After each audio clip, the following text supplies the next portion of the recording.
बाबा याच्यावर काही उपाय? खारी खोबरं गुळ तूप खजूर घेऊन ये सकाळी, तू पण ती निघून जाईन काळ्या रविवारी. बाबा खारी खोबरं गुळ कायसाठी? हिवाळी बाम गोळे बनवलंय त्याच्यासाठी. श्याम्या तो पाहून घे कसं जाईन वर्ष. नाही रे भाऊ, तो इतकं डेंजर सांगितलं मला तर निपटूनच टाकन बाबा 2026 मध्ये. मॉम काय भाजी आज? गेरीस म्हणजे बेसन? रोज रोज बेसनच करता तुम्ही? मला नडच घाल जात नाही ते बेसन. मग काय पाहिजे तुला गिळायला? काहीतरी नवीन नवीन भाज्या बनवायचा. मला नीट नवीन भाज्या बनवता. मॉम तू एआय वरून शिकू शकते ना. एआय दुसरी माय काय तुझी?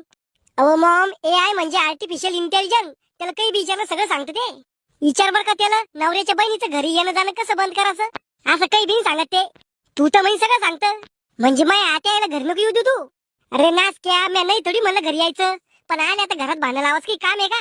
जेव्हा मावशी येते तेव्हा मटणाची भाजी करती आणि आता येते तेव्हा चुनगुळ्याची भाजी करती. मग भांडणच होईल ना. जास्त मस्त